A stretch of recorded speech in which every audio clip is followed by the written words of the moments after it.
The manager's voice was like a whip crack in the sterile air of the supermarket, and with a few carefully chosen words, he stripped away the last shred of Sarah's dignity in front of a dozen strangers.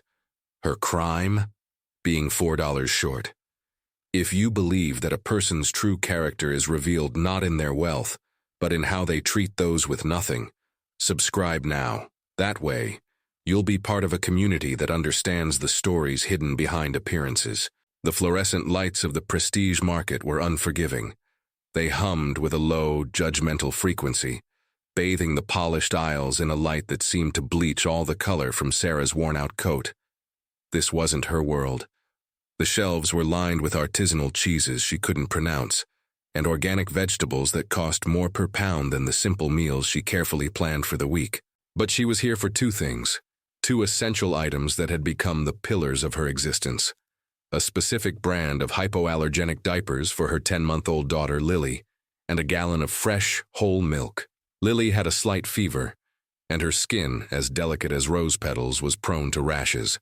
Only this brand of diapers seemed to offer her any relief, and only this store, a fortress of suburban comfort, carried them. Every step through the automatic doors had been a calculation. In her pocket, folded into a tiny, neat square, was her entire fortune. $24.50. A crumpled 20, 4 singles, and 2 quarters. She had counted it a dozen times before leaving her small, drafty apartment, whispering the numbers like a prayer. The diapers, she knew, were $20.99 before tax. The milk, hopefully, would be under $4. It would be close, dangerously close. But the image of Lily's fretful, uncomfortable sleep from the night before had erased any option of turning back. She walked past carts overflowing with groceries, piloted by shoppers who seemed to move with an unburdened ease. Their faces relaxed, their conversations light. They didn't clutch their purses like a life raft.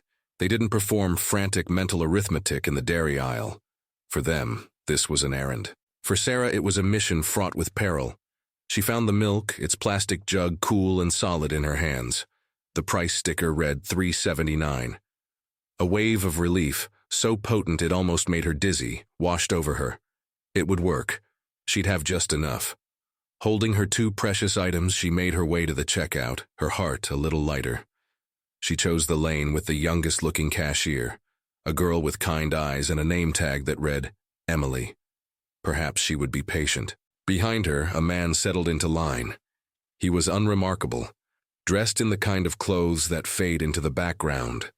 A faded flannel shirt, worn jeans, and boots that had seen years of hard work. He placed a simple basket on the floor containing only a bag of coffee, a loaf of bread, and a jar of jam.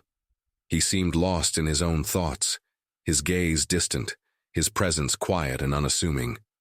In front of her, a man in a slightly too tight suit was complaining to the cashier. "This is the 3rd time this month you've been short-staffed," he snapped, his voice carrying an edge of manufactured importance. "I'm Mark Jensen, the store manager. I have to oversee everything, and I can't do that if I'm constantly putting out fires caused by incompetence." He wasn't speaking to the cashier so much as performing for the line, establishing his authority. He adjusted his tie, a gesture meant to convey power, but which only highlighted how uncomfortable he looked in his own skin. He gave Sarah a cursory, dismissive glance before striding away toward his office, leaving a trail of unease in his wake. It was Sarah's turn. She placed her items on the conveyor belt, the white jug of milk and the pastel-colored package of diapers looking small and vulnerable under the harsh lights. Emily, the cashier, gave her a warm, genuine smile. "Just these 2 things today?" she asked pleasantly. Sarah nodded, unable to find her voice. The scanner beeped twice. The first beep was for the diapers. The second was for the milk. Sarah watched the numbers appear on the small screen, her breath catching in her throat. The total flashed in stark digital red. $28.50, $28.50. $4 more than she had. $4. It might as well have been 400. A cold dread, thick and suffocating, filled her lungs. Sales tax. In her desperate calculations, in her single-minded focus on the shelf price, she had completely forgotten about sales tax. It was a rookie mistake, a stupid mistake, and the shame of it burned her cheeks. The line behind her seemed to press in, the silence growing heavier with every second she stood frozen. The quiet man in the flannel shirt was still there, his expression unreadable. Sarah's hands trembled as she pushed the gallon of milk back toward the cashier. "I'm so sorry," she whispered, her voice cracking, her eyes fixed on the counter. I have to put this back. I didn't calculate it right." Emily's smile didn't falter. It softened into one of genuine sympathy. "It's okay. It happens all the—" But before she could finish, the manager, Mark Jensen, reappeared, as if summoned by the scent of a customer's distress. He had been lurking near the customer service desk and had seen the hesitation, the returned item.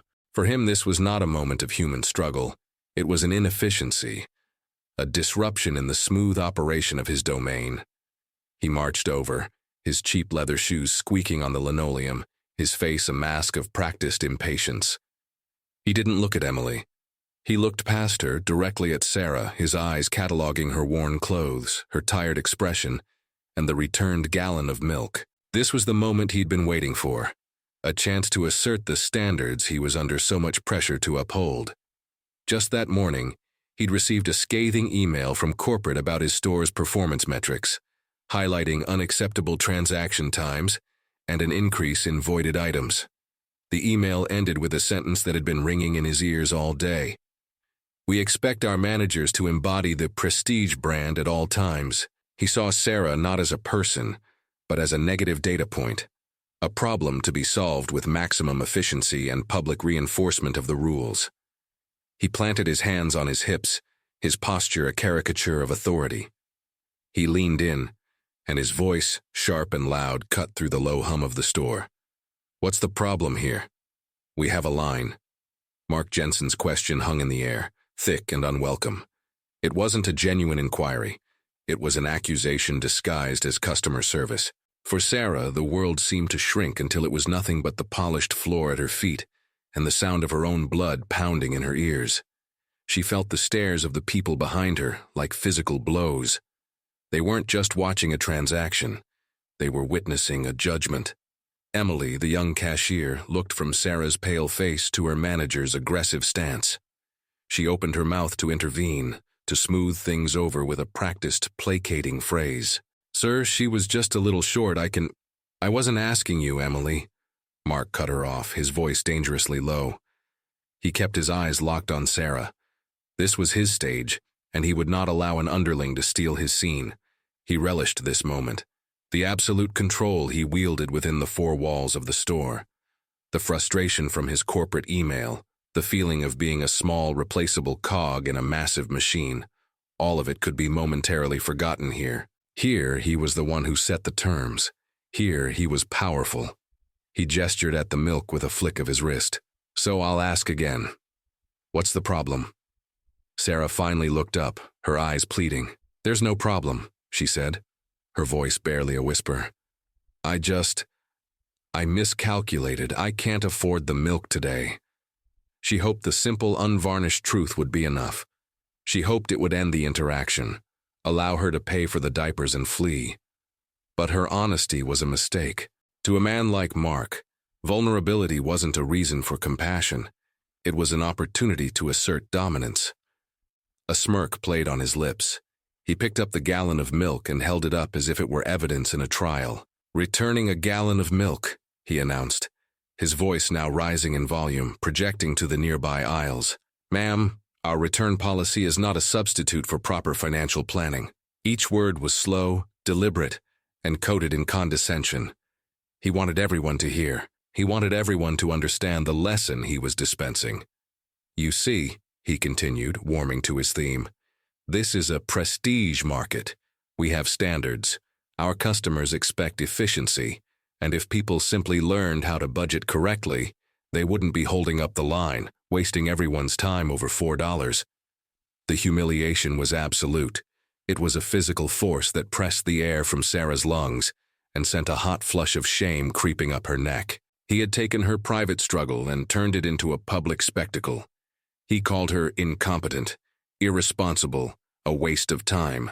He had reduced her entire existence, her desperate love for her daughter, her sleepless nights worrying about bills, to a simple, ugly failure to budget. The other shoppers reacted as a crowd does. A few shifted uncomfortably, avoiding her gaze as if her poverty were contagious. One woman in a business suit sighed impatiently and checked her watch. An elderly man shook his head slowly, a look of deep disappointment on his face. But no one said a word. No one stepped in. To intervene would be to draw the manager's fire, to become part of the scene themselves. And so, they remained silent accomplices. Sarah said nothing. There was nothing to say. To argue would be to validate his performance, to engage in a fight she had no energy to win. She simply stood there and took it, absorbing the verbal blows like a boxer on the ropes, waiting for the bell to ring. Her silence seemed to fuel Mark's sense of victory. There. Problem solved, he said with an air of finality, placing the milk on the floor behind the counter with a dismissive thud. He turned to Emily. Finish the transaction. Next customer. With hands that felt disconnected from her body, Sarah slid her crumpled bills and 2 quarters across the counter. The coins made a small, pathetic clatter. She took the bag with the diapers, the plastic handles digging into her fingers. She didn't look at Mark, or Emily, or anyone. She just turned and walked away, her entire being focused on reaching the exit, on escaping the suffocating weight of 20 pairs of eyes. And that's when the atmosphere in the store shifted. The quiet man in the flannel shirt, who had been a silent, stoic observer throughout the entire ordeal, stepped forward. He placed his coffee, bread, and jam on the counter. His movements were unhurried, economical. He looked at Emily, whose own eyes were shimmering with unshed tears for Sarah. Then he spoke, and his voice, though calm and even, seemed to cut through the lingering tension like a hot knife through butter. Please add that gallon of milk to my bill, he said simply. Emily stared at him, momentarily confused.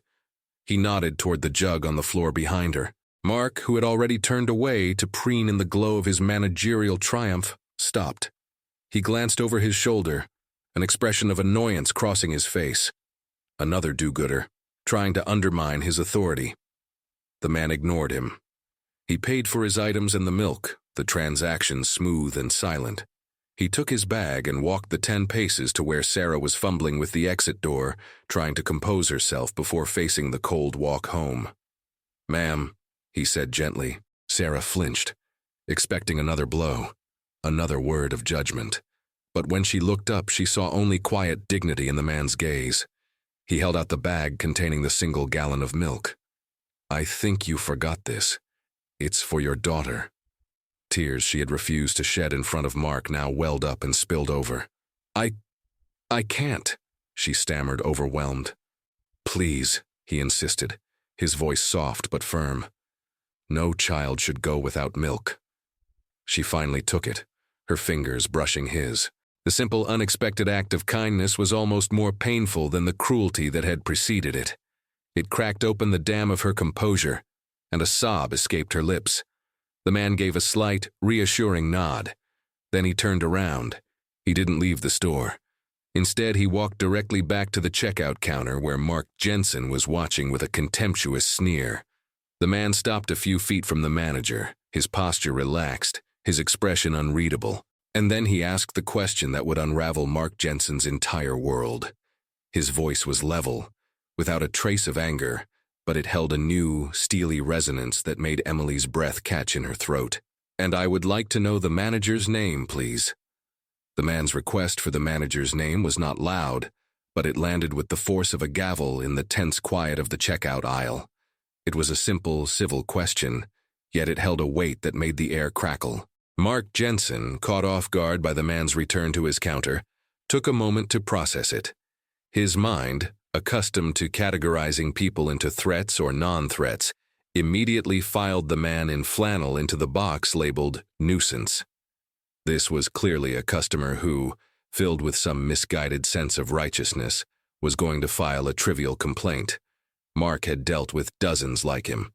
A self-satisfied, weary expression settled on the manager's face. He straightened his tie, a gesture of someone preparing for a tedious but necessary task. He informed the man of his name, Mark Jensen, puffing his chest out slightly as he said it.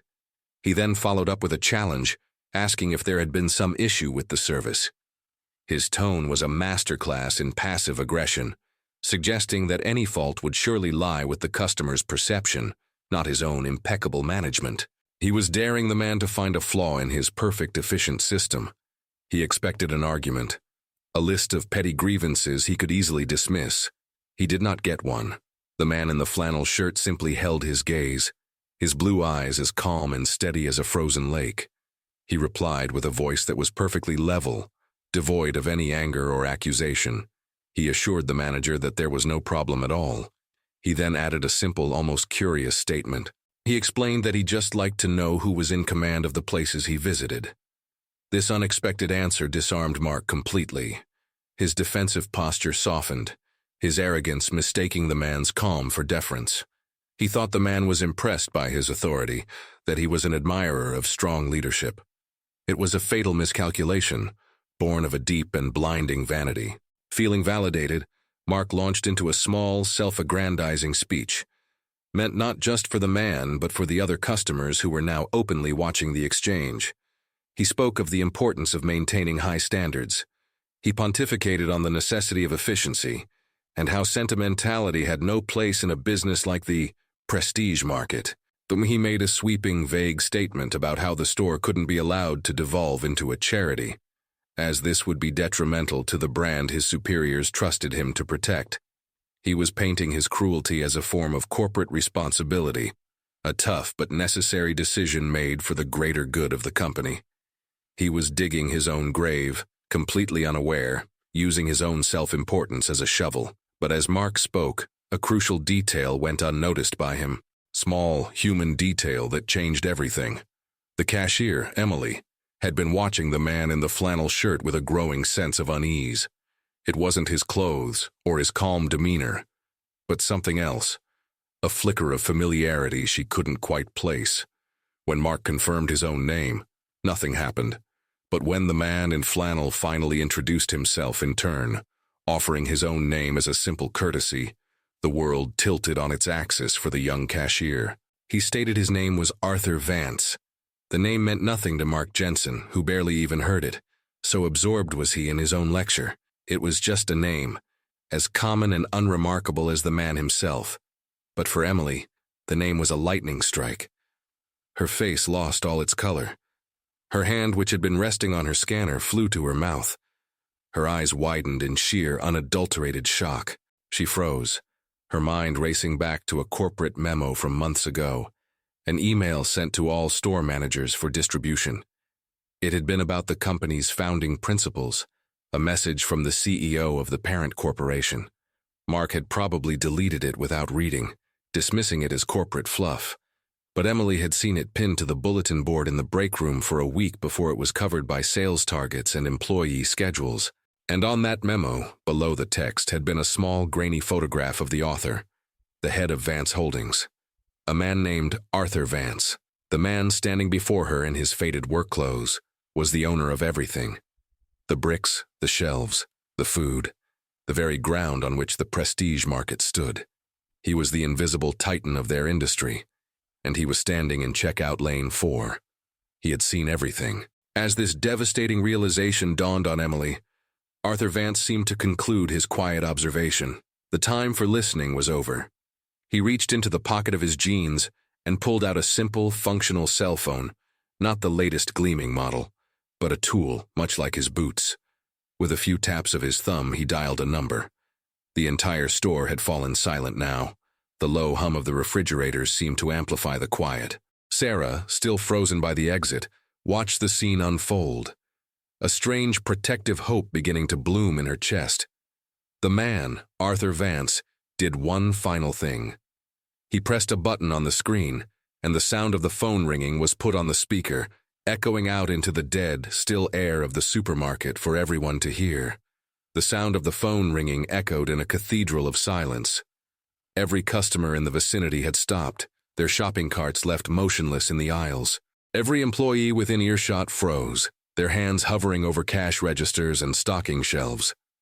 The world had shrunk to this single checkout lane, this strange tableau of 3 people, a manager whose face was a thundercloud of indignation, a young cashier pale with a terror he couldn't comprehend, and a man in a flannel shirt who held the undivided attention of the entire store in the palm of his hand. Mark Jensen's patience had evaporated. This ridiculous charade had gone on long enough. He was about to order the man to leave, to take his pathetic theatrics outside, when the ringing stopped. A voice answered, crisp and professional, amplified by the phone's speaker. It was a woman's voice, clear and efficient. She addressed the caller with two simple words that landed like hammer blows in the quiet air. She had said his name, the name he had offered earlier, but with a title appended to it that changed everything. The title recontextualized his worn clothes, his calm demeanor, his quiet observation. It was the key that unlocked the entire mystery. The voice on the phone had recognized him, had deferred to him. Mark heard the name and the title, and his brain struggled to connect them to the man standing before him. The pieces didn't fit. His mind flashed with the logo on the side of the delivery trucks, the name on his paycheck, the brand plastered all over the store. It was the same name. A sudden cold wave of dread washed over him, so powerful it felt like icy water being poured down his spine. He felt the blood drain from his face, the smug confidence that had been his armor only moments before now shattered, leaving him exposed and trembling. He could only stare, his mouth slightly agape as a new and terrifying reality began to dawn on him. The man, Arthur Vance, did not so much as glance at the manager's dissolving composure. His attention was focused entirely on the phone call. He spoke calmly, his voice steady. He instructed the woman on the other end to connect him immediately with the head of human resources for the entire retail division. He added a single word at the end of his request, a word that sealed Mark's fate. He had said it was urgent. There was no rage in his voice, no triumphant roar. There was only the quiet, unshakable authority of a man who owned the world he stood in and was now setting its affairs in order. Mark's entire body began to shake. The cheap suit, which he wore as a badge of his superiority, now felt like a lead weight, suffocating him. He looked around wildly at the faces of his employees and customers and saw not the respect he craved, but a mixture of pity, fascination, and dawning comprehension. They were all witnesses to his undoing.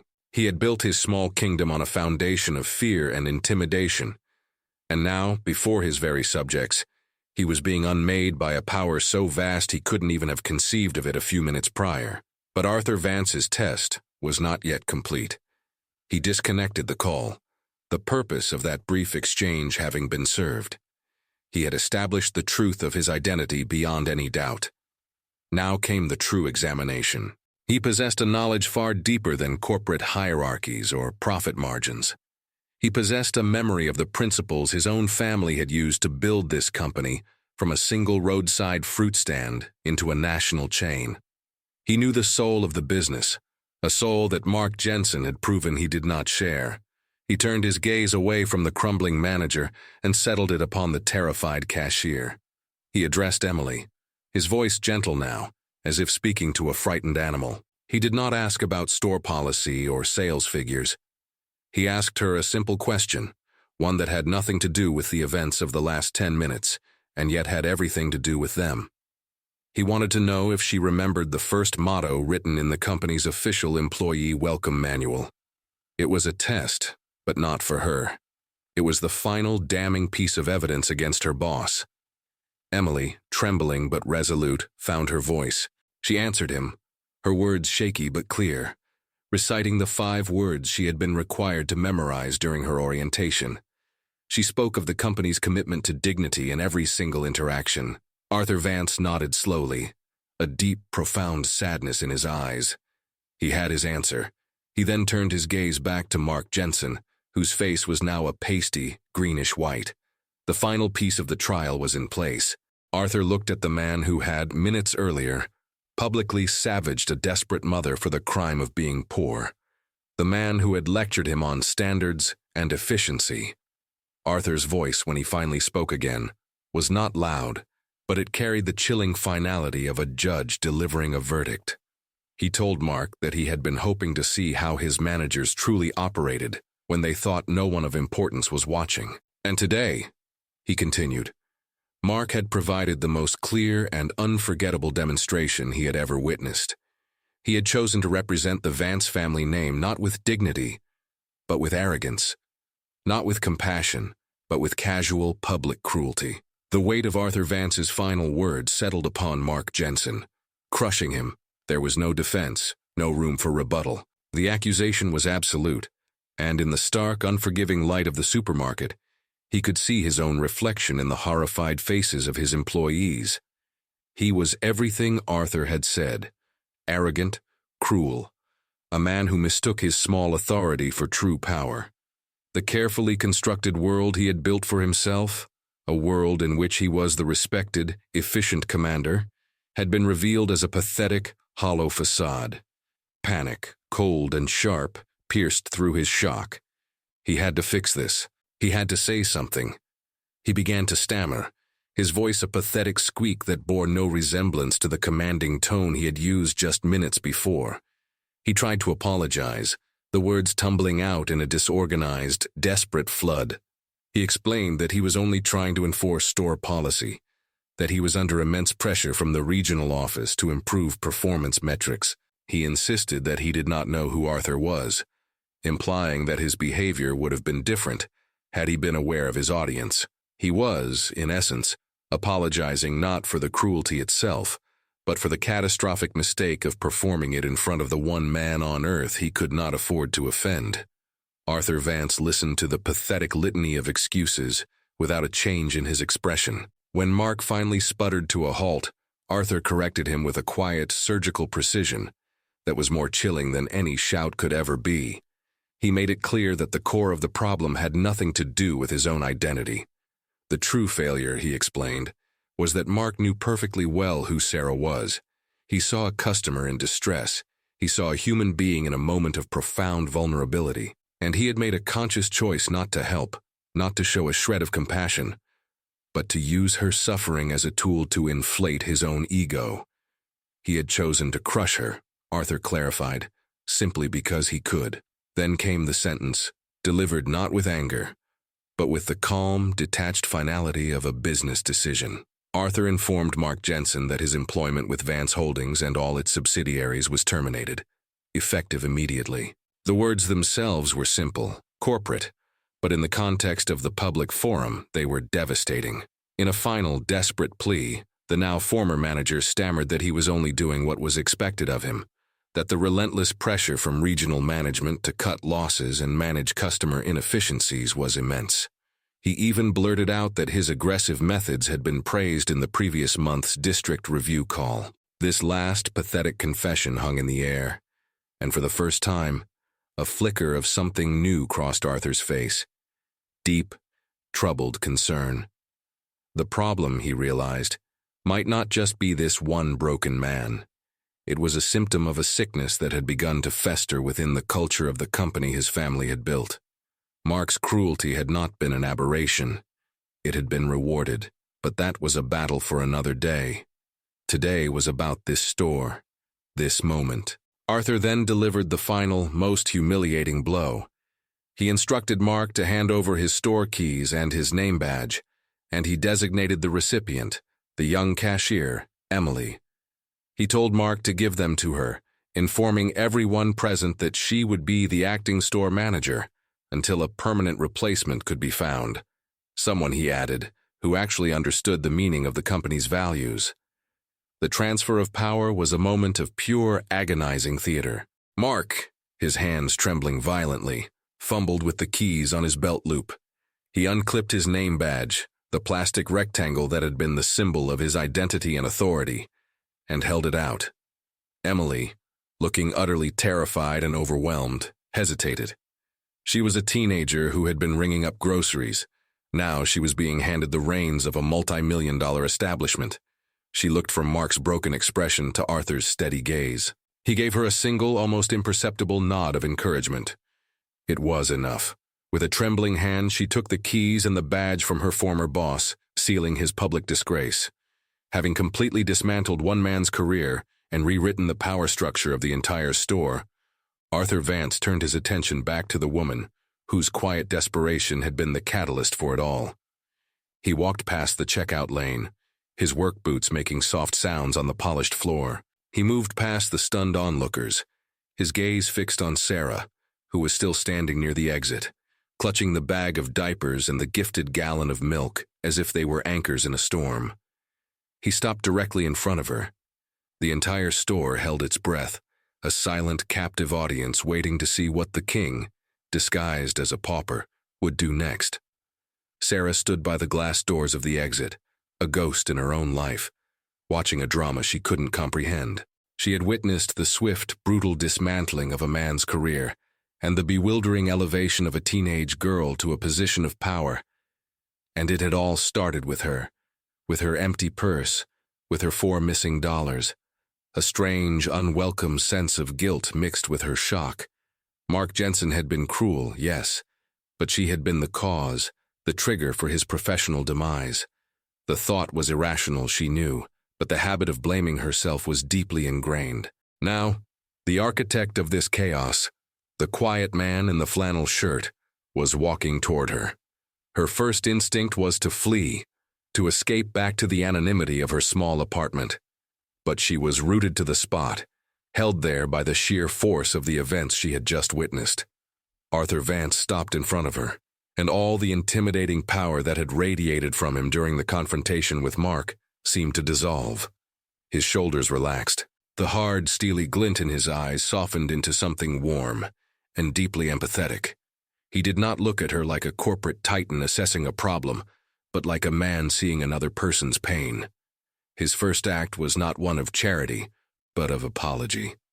He spoke to her in a low, sincere voice, expressing his profound regret for what she had been forced to endure in his store. He made it clear that no one, under any circumstances, should be subjected to that kind of humiliation, that her experience was a fundamental failure of the values his company was supposed to represent. Then, he made his offer. He gestured back toward the gleaming aisles of the supermarket, no longer a landscape of temptation and shame for Sarah, but something else entirely. He invited her to come back inside. He asked her to take a shopping cart and to fill it with everything she and her daughter could possibly need for the coming month. He told her not to look at a single price tag, to take whatever she wanted, and that it would all be taken care of. The offer was so vast, so far beyond the realm of her daily reality, that she couldn't properly process it. She shook her head automatically, the word no forming on her lips out of pure, reflexive pride. She couldn't accept something like this. It felt wrong. It felt like a handout, another form of shame just packaged more nicely. Seeing the conflict in her eyes, the war between her desperate need and her fierce dignity, Arthur leaned in slightly. And in that moment, he revealed a vulnerability, a piece of his own history that changed everything. He was no longer a powerful benefactor bestowing a gift. He was an ally sharing a secret. The narrator of this story must tell you that he explained, in a voice now stripped of all authority, and filled only with a shared human understanding, that he was not just the owner of a corporation. He was the son of a single mother who had, on more than one occasion, stood in a line just like this one, forced to make impossible choices between groceries and medicine, between a full pantry and keeping the lights on. He confessed that the look of quiet desperation he had seen in Sarah's eyes when Mark confronted her was a ghost from his own past, the same look he had seen on his own mother's face decades ago. The battle he had just fought against the manager wasn't for a random customer or for corporate policy. It was for his mother. It was for the woman she used to be, and it was for the woman standing before him now. This confession was the key. It reframed his offer not as an act of charity from above, but as an act of solidarity from an equal. He wasn't giving her a handout. He was settling a debt with the past. Sarah stared at him, tears blurring her vision. For the first time in months, she felt truly seen.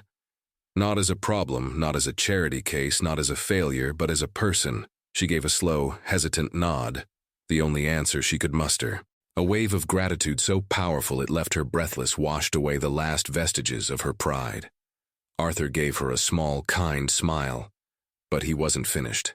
He turned and caught the eye of Emily, the new acting manager, who was watching them with a look of awe.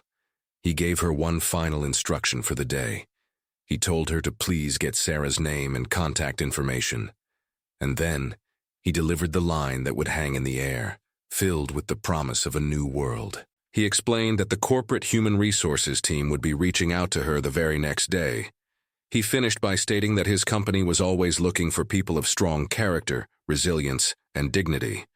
And after what he had witnessed today, he could think of no one who embodied those qualities more than her. To walk through the aisles of the prestige market, pushing a shopping cart with no financial constraints, was a profoundly disorienting experience for Sarah. It felt like she was moving through a dream. Guided by a shy but incredibly supportive Emily, she moved from aisle to aisle, her actions slow and hesitant. For so long, her path through a grocery store had been a rigid, predetermined route, a dance of avoidance where she steered clear of anything that wasn't on her meticulously budgeted list. Now she was being encouraged to take whatever she wanted. She picked up a small container of fresh raspberries, their scent a luxury she hadn't allowed herself in years. She chose a small roast, imagining a warm, savory meal that wasn't based on pasta or rice. She took cheese, juice, vitamins for Lily, and of course several gallons of milk, the item that had started it all. With every item she placed in her cart, a small part of her felt a thrill of release, but another, larger part was consumed by a growing sense of unreality. This couldn't be happening. Men like Arthur Vance, men who held the world in the palm of their hands, did not simply appear in the lives of women like her. She watched as Emily rang up the mountain of groceries, the total climbing to a number that would normally take her months to earn. The register was silenced with a simple code. No money exchanged hands.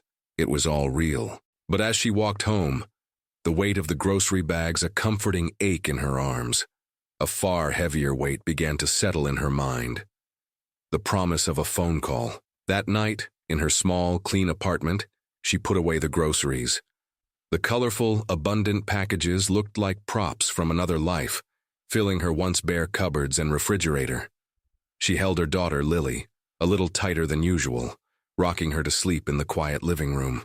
The events of the day played over and over in her mind like a film. The humiliation, the quiet man, the transfer of power, the incredible kindness, the promise. It was this last part that tormented her. Hope, she had learned long ago, was a dangerous thing. It made you vulnerable.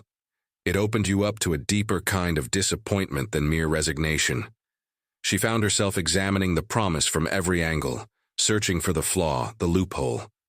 It was a performance, her cynicism whispered.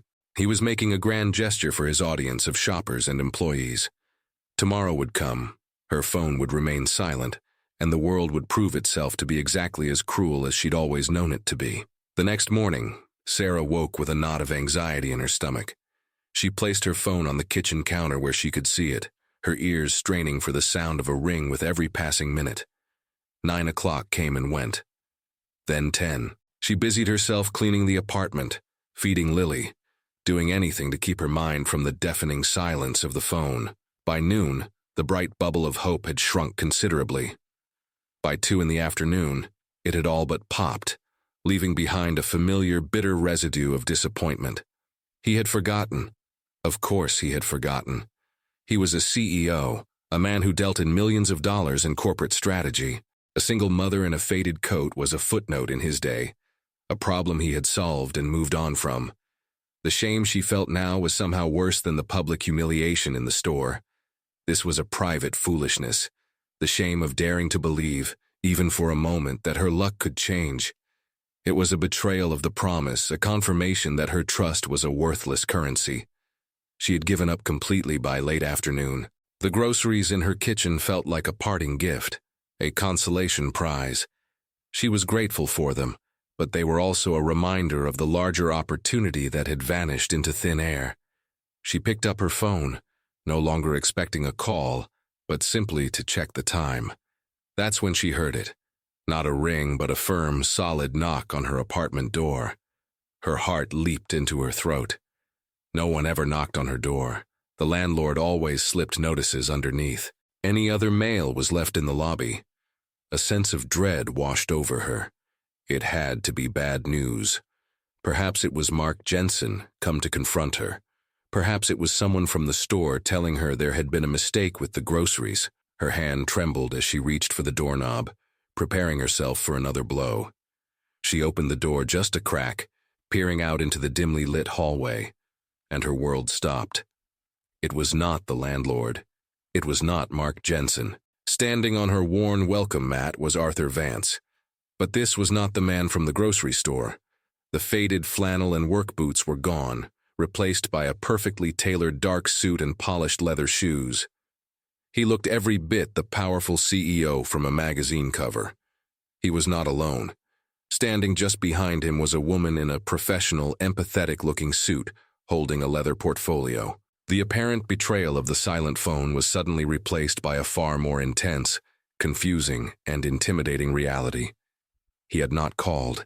He had come. Sarah stared at the two figures standing in her doorway, her mind unable to reconcile what her eyes were seeing.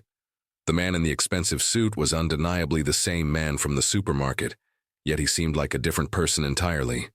The flannel shirt had made him approachable, an anonymous agent of justice. The suit made him what he was, a captain of industry, a man who belonged in boardrooms and on the pages of financial magazines, not in the dingy hallway of a low-rent apartment building. Sarah's first instinct was one of pure, undiluted fear. This had to be a mistake. She had taken too many groceries.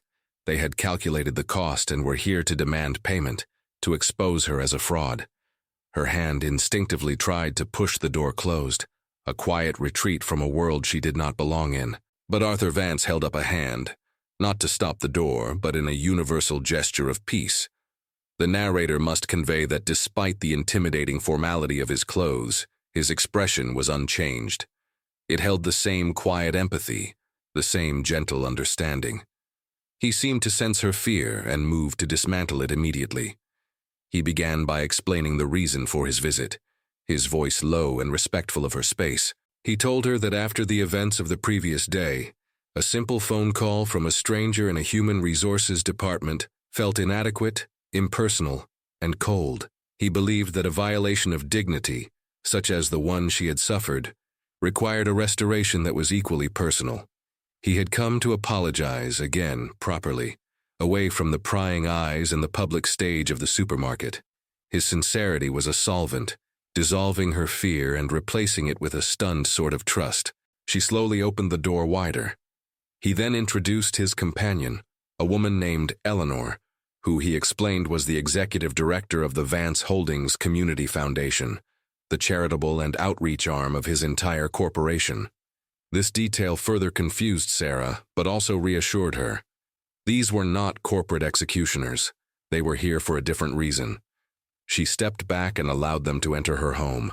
The contrast was immediate and stark. The two of them, in their immaculate, expensive attire, seemed to absorb all the space in her small, humble living room. But they did not carry themselves with an air of judgment. Instead, they looked around with quiet respect. And it was here, in the safety of her own home, surrounded by the pictures of Lily and the few modest possessions she owned, that Sarah's inner truth was finally revealed. It wasn't a single confession, but a slow, gentle unfolding, prompted by Eleanor's kind, expert questions and Arthur's patient listening. Sarah began to speak. She told them her story. It was not a story of lifelong poverty. She spoke of a promising career that had been building steadily. For 6 years, she had worked as a logistics coordinator for a mid-sized distribution company. She had managed schedules, overseen warehouse teams, and had been praised for her ability to streamline complex systems while maintaining high morale among her employees. She was good at her job. She had been proud of it. Then a perfect storm of personal disasters had struck. An unexpected and severe illness had befallen her mother, requiring expensive care that drained her savings. Shortly after, her partner, overwhelmed by the pressure, had left. And finally, in the economic downturn, her company had downsized, and her position was eliminated. In the space of 2 years, she had gone from a rising professional to a single mother with no savings, no job, and no safety net. As she spoke, she laid bare the vulnerability she had kept hidden from the world. Her current situation was not the result of poor planning or a lack of ambition, as Mark Jensen had so cruelly suggested. It was the result of life's brutal, indiscriminate force. She was a capable, intelligent, and resilient woman who had simply been overwhelmed by a series of waves, each one larger than the last. While she spoke, Arthur Vance listened with an intensity that went beyond mere sympathy. A new light had begun to dawn in his eyes. He had come here today to correct a wrong, to offer a helping hand to a woman who had been mistreated. But as he listened to the details of her professional past, her specific skills in logistics, management, and empathetic team leadership, he realized he was discovering something far more valuable. The problem he had uncovered yesterday, the toxic pressure cooker culture that had led to Mark's behavior, was a complex logistical and human problem. He needed someone to help fix it. He needed someone who understood both systems and people. He had been planning to create a new role to address this very issue. When Sarah finished her story, a quiet understanding filled the room. Arthur and Eleanor exchanged a brief, significant glance. It was a look of confirmation, of discovering a solution where they had only expected to find a problem. Arthur then turned back to Sarah, his expression shifting from one of empathy to one of intense focus. He told her that listening to her story had changed the nature of his visit. His original intention, he explained, had been to offer her a job to get her back on her feet.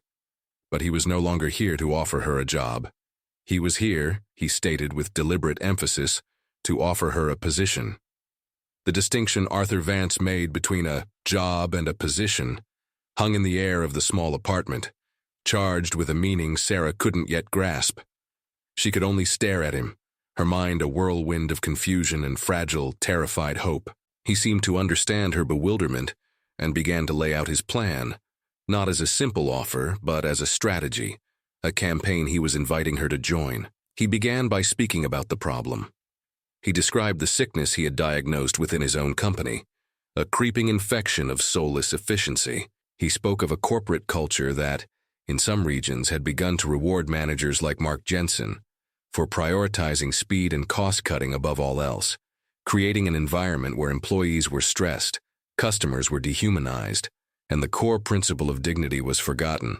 He called it a cancer, and he confessed that he was determined to eradicate it. Then, he explained her role in the cure. He connected the dots of her life, weaving together the threads of her professional past and her personal experience into a single compelling tapestry. He told her that he didn't just need another employee. He needed someone who understood the intricate dance of logistics and supply chains, but who also knew, in her very bones, what it felt like to be on the receiving end of a broken system. He was creating a new position, a role that had never existed before in his company. The title he proposed was Operational Integrity Liaison. It was not a desk job.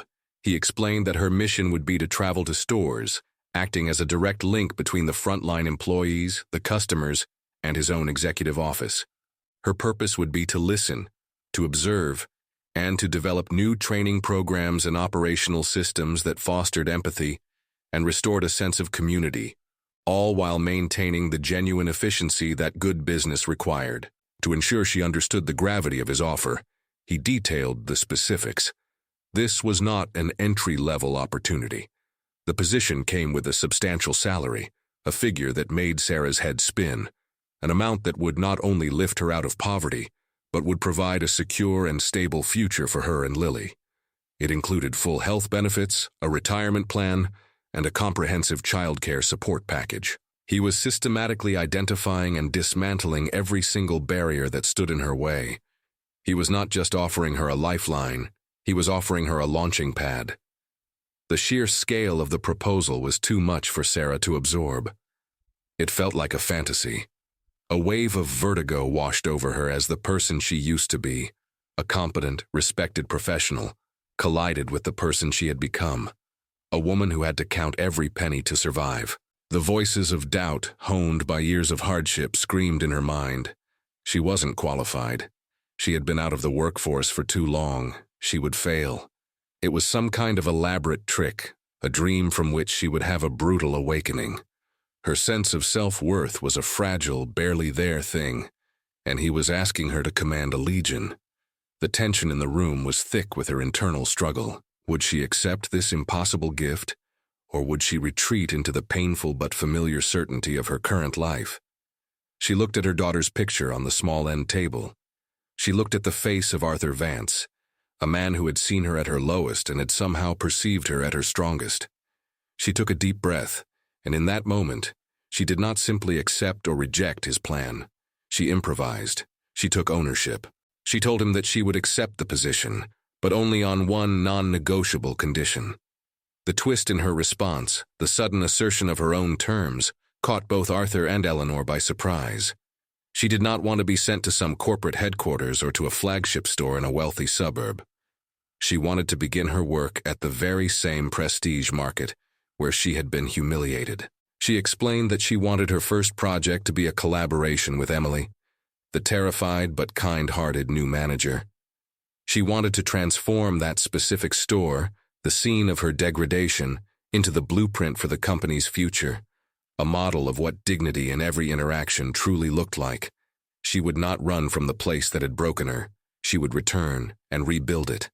Her condition hung in the air, a test of Arthur's true intentions. Did he simply want an employee to follow his orders? Or did he genuinely want a partner to help him drive this change? A long moment of silence passed. Then, a slow, genuine smile spread across Arthur Vance's face. It was a smile of profound respect and confirmation. He informed her that her condition was not only accepted, but that it was the very thing that proved she was the only person in the world for this role. And then, he raised the stakes one last time. To ensure the success of her inaugural project, he was granting her complete operational autonomy and a direct, 24-hour line to his personal office. She would bypass all the regional managers, the very people who had fostered the toxic culture she was now tasked with healing. She would answer to no one but him. Sarah had not just been given a position, she had been given power. A week after the meeting that changed her life, Sarah walked back through the automatic sliding doors of the prestige market. The familiar, sterile scent of clean floors and refrigerated air filled her lungs, a scent she now associated with the lowest moment of her life. Every step she took on the polished linoleum was a step against the current of her own memory. She could feel the ghosts of the past here, the ghost of her own shame in the dairy aisle, the ghost of her desperation at the checkout counter, the ghost of Mark Jensen's cruel, booming voice. She was dressed in simple, professional clothes, an outfit that projected a quiet confidence she did not yet fully feel. Inside, her heart was hammering against her ribs, a frantic drumbeat of anxiety. But as she walked, she straightened her back and lifted her chin. This was not a haunting. This was a reclamation.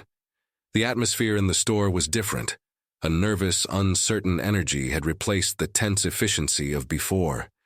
Employees looked up as she entered, their eyes widening in recognition. Whispers followed her as she made her way toward the small manager's office at the front of the store. She was no longer an anonymous, struggling mother. She was a symbol, a figure from a story that had already become a local legend among the staff. She represented the fall of the old regime and the beginning of something new and unknown. She found Emily in the manager's office, the same small windowless room where Mark had once presided. The young woman looked completely overwhelmed, buried under a mountain of paperwork and responsibilities she was never trained to handle. When she saw Sarah, she immediately stood up, her expression a mixture of awe, respect, and deep-seated fear. She did not know what to expect, what this new liaison's role truly was. This was the first and most important confrontation, and it had nothing to do with anger or revenge. It was a confrontation of fear with empathy. Sarah did not enter the office like a superior. She entered like a partner. She pulled up a chair, and in the cramped space that still seemed to hold the residue of Mark's arrogance, she began her work. She did not give orders or present a corporate agenda. She asked Emily to tell her everything. She listened as Emily spoke of the immense pressure the staff was under, the fear of making mistakes, the exhaustion. Sarah did not take notes like a consultant. She listened like a friend, nodding and understanding, her own recent struggles allowing her to hear the unspoken truths behind Emily's words. She used the power Arthur had given her not to command, but to connect. Together, in that small office, they forged the first piece of the new era. It was a simple yet revolutionary idea. They drafted a new policy called the Grace Fund, a small, discretionary budget of $20 per register, per day. It was to be used by cashiers without needing a manager's approval, to quietly cover the small shortfalls of customers who came up a few dollars short. It was a mechanism to transform potential moments of shame into moments of dignity. It was the antidote to what had happened to Sarah. As they were finalizing the wording, the office door was pushed open with an aggressive shove. A man in a suit, older and more imposing than Mark had been, stood there, his face red with anger. This was the regional manager, the man responsible for the pressure cooker environment, and he was furious about the news that had come down from corporate. He had come to intimidate the teenage manager and put this upstart liaison in her place. This was the true confrontation with the system that had created Mark Jensen. But the victory did not come from Sarah brandishing her direct line to the CEO. It came from an act of profound emotional intelligence. She stood up calmly, invited the irate manager to come in, and offered him her chair. She did not challenge his authority. Instead, she respectfully handed him the new policy they had just written. She explained the Grace Fund, not in terms of compassion, but in terms of business. She spoke of customer loyalty, brand reputation, and employee empowerment, reducing staff turnover. She used the cold, hard language of corporate metrics to advocate for a policy of simple human kindness. She completely disarmed him. He had come for a fight, for a power struggle, but was met instead with reasoned, respectful, and undeniable business logic. He was left speechless, confused, his anger deflating with no target to hit.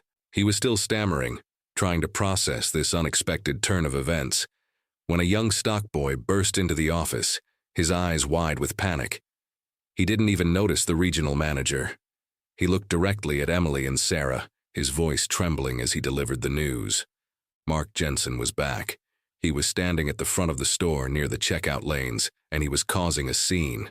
He was yelling, his voice echoing through the aisles. The past had not remained buried. It had returned, loud and angry and demanding a final public confrontation. The urgent news of Mark Jensen's arrival sent a shockwave through the small manager's office. The regional manager, who moments before had been the primary source of tension, now seemed like a secondary concern. The ghost of the store's past had materialized, demanding a final public reckoning.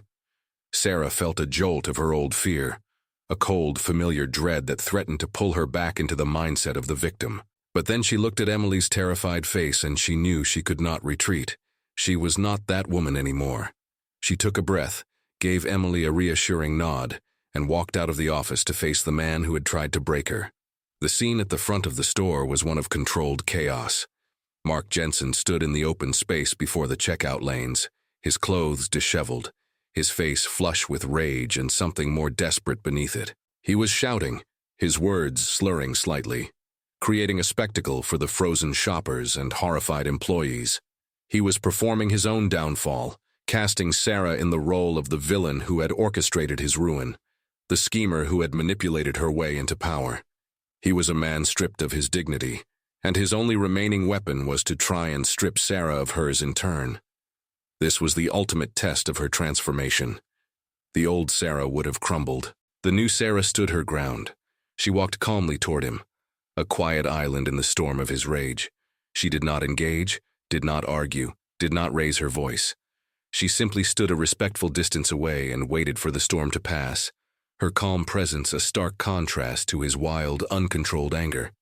Her silence was a shield, and his accusations, finding no purchase, began to falter and fade. When he finally stopped, panting for breath in the heavy silence, she acted. The narrator must tell you that her voice, when she spoke, was not angry or accusatory.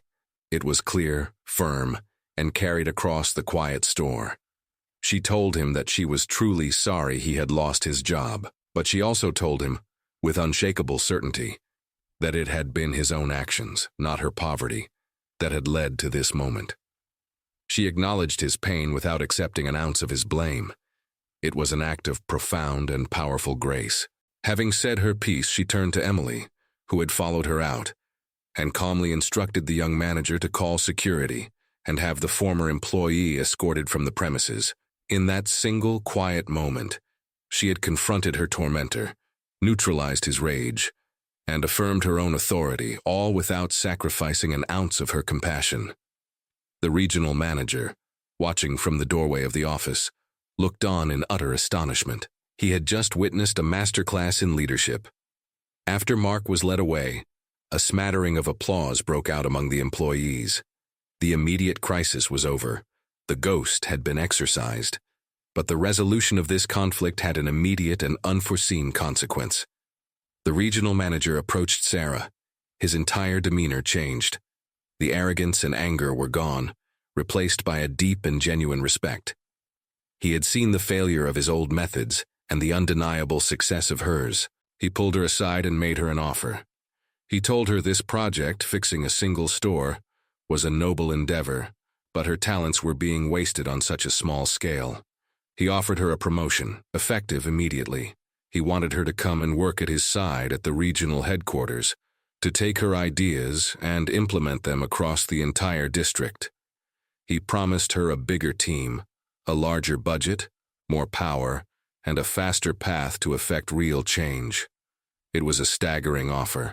It was a choice between two worlds. The first was the world she had designed for herself, the slow, methodical, hands-on work of healing the one community that had wounded her.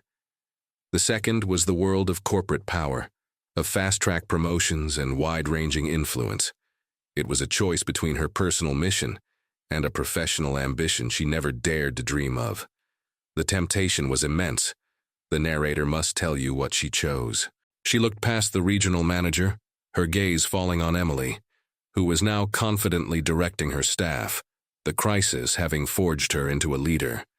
She saw the cashiers, who were working with a lightness and sense of purpose she had never seen before.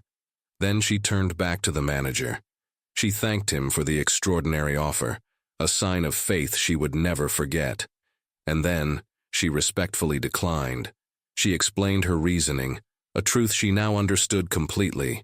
Real, lasting change, she told him, could not be dictated from a regional office. It had to be cultivated. From the ground up, one person, one conversation, one act of grace at a time. She was choosing to stay. She was choosing to finish what she had started. She was choosing to build a future, not just climb a ladder. 6 months later, the prestige market was unrecognizable, not in its layout or its inventory, but in its soul. The harsh fluorescent hum seemed to have been replaced by a warmer, more welcoming glow. The air, once sterile and tense, now carried the low, pleasant murmur of conversation, of employees genuinely asking customers about their day, of neighbors pausing to chat in the aisles. The frantic, anxious energy was gone, replaced by a sense of calm and community. At the heart of this transformation was Emily, who wore her manager's badge not with the arrogant swagger of her predecessor, but with a quiet, competent confidence that earned her the fierce loyalty of her staff. And at every checkout lane, taped to the side of the register, was a small, discreet card explaining the Grace Fund, a silent testament to the store's new commitment. This single store, once a model of cold efficiency, had become something far more valuable, a model of humanity, and it was thriving. Sarah's life, too, had been completely remade. The constant, crushing weight of poverty had been lifted, replaced by the simple, extraordinary peace of mind that comes with security. She had a new apartment in a quiet, safe neighborhood, a home where the cupboards were always full and the warmth was never in danger of being shut off. She had the time and resources to simply be a mother to Lily, to delight in her daughter's laughter, without a chorus of financial anxieties screaming in the back of her mind. But the greatest change was within her. The woman who had felt invisible and worthless now walked with a sense of purpose. Her work gave her a satisfaction she had never known, the knowledge that she was actively building something better, turning her own past pain into a source of strength for others. Her project, which had started as an experiment in a single troubled store, had become a phenomenon. The regional manager, Mr. Henderson, had become her most vocal champion. The prestige market model, with the Grace Fund at its core, was being rolled out across the entire region, and there were plans to take it national. Sarah, the woman once shamed for being $4 short, now traveled to other stores, not as a corporate enforcer, but as a teacher and a mentor, her own story serving as the most powerful training manual of all. One Tuesday afternoon, as Sarah was finishing a training session with a group of visiting managers, she saw a familiar figure browsing in the coffee aisle. It was Arthur Vance, dressed once again in his unassuming uniform of a flannel shirt and jeans. He wasn't there to inspect or to manage. He was simply shopping. He watched her for a time, a quiet, satisfied smile on his face. When she was finished, he approached her, not as a CEO, but as a friend. They spoke for a few minutes, catching up, a comfortable ease between them. And then he shared one final revelation with her, a quiet, gentle truth that reframed the entire journey. He reminded her of the story he had told her about his own mother, about her struggles and the quiet desperation he had witnessed as a child. He confessed that his mother had passed away several years ago, her life ending with a certain bitterness, a feeling that the world had taken more from her than it had ever given back. But then he told Sarah that her work, the culture of dignity she had built, had changed something for him. It had given him a new way to honor his mother's memory. He explained that, inspired by her, the Vance Holdings Community Foundation had just launched a new national program, endowed with millions of dollars and named after his mother. It was a fund dedicated entirely to providing emergency financial support and career placement services for single mothers who found themselves on the brink. Her actions, he explained, had not just changed his company. They had helped him transform the legacy of his mother's private pain into a public promise of hope for thousands of women just like her. Sarah's single, quiet stand for her own dignity had created a ripple that would touch countless lives for years to come. It started with $4, a debt both impossibly small and crushingly large. It led to an act of casual cruelty, which in turn sparked an unexpected act of defiant kindness. This story is a reminder that the true measure of any person, or any company, is not found in the grand mission statements hung on a wall, but in the thousand small choices made every day, the choices we make when faced with the quiet vulnerability of another human being. It shows us that the most powerful voice is not always the loudest, that true strength is often forged in the deepest struggle, and that the most profound and lasting change in the world can sometimes begin with something as simple as a single gallon of milk and the courage to believe that no one should have to stand alone. If this story touched your heart, please show your support by subscribing to the channel and turning on notifications. That way you won't miss a single one of our emotional journeys. And we would love to know where you watched from today. Let us know the name of your city in the comments so we can see how far our stories travel. Thank you for being part of our community.